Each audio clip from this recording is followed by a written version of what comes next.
You're listening to Systemic Era Podcast. The failure was designed. Trump blitzed by Wall Street Journal for destroying U.S. jobs and raising prices based on an article by Tom Bobany.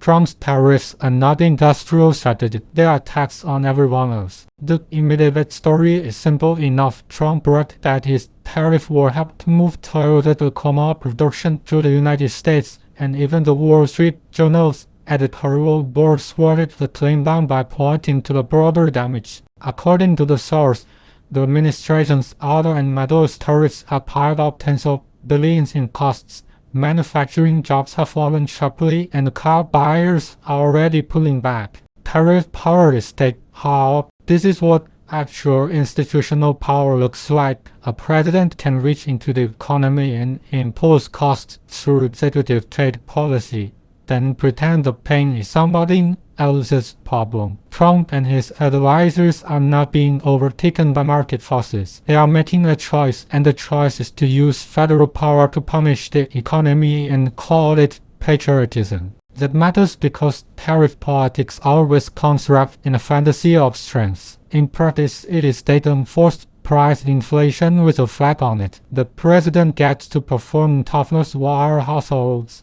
workers, and companies absorb the damage. The cost falls where the rhetoric doesn't. The source is clear that the burden is landing on U.S. companies, workers, and consumers, not on some foreign target sucking up the blow. That is the central lie of Trump's trade theatrics, that border taxes are paid by outsiders. They are not. They are paid downstream, where tariffs always land. These effects are already showing up in the real economy. The article says roughly 75,000 lost manufacturing jobs since January, with more than a third in auto and related parts sectors, the very industries Trump claims to protect. That is not accidental collateral damage. That is a policy working exactly as designed. Manufacturing was a slow one. Trump's move to celebrate a Toyota production shift is a classic bait-and-switch. If one company adjusts its footprints under pressure, the administration pretends that counts as a national revival. It doesn't. A single relocation is not an industrial strategy. It is a headline used to conceal a broader contraction.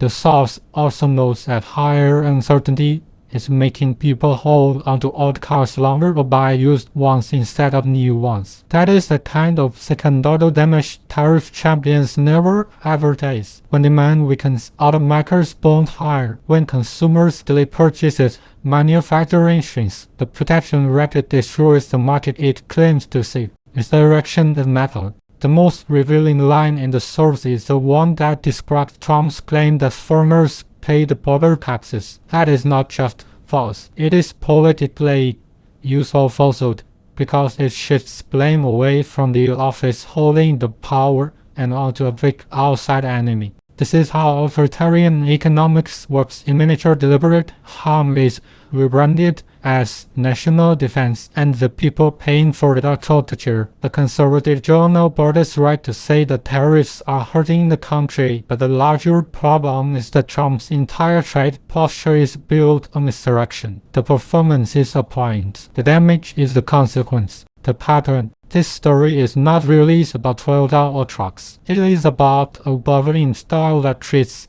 economic pain as proof of authenticity and then demands applause for the pain it has created. That style depends on a public narrative where accountability is always deferred, costs are always denied, and the president always gets credit for whatever isolated move can respond into victory. The deeper pattern is simpler than the rhetoric. Trump uses state power to manufacture grievance, then markets the resulting harm as strength. That is not economic nationalism. It is political vandalism with tariff schedules attached.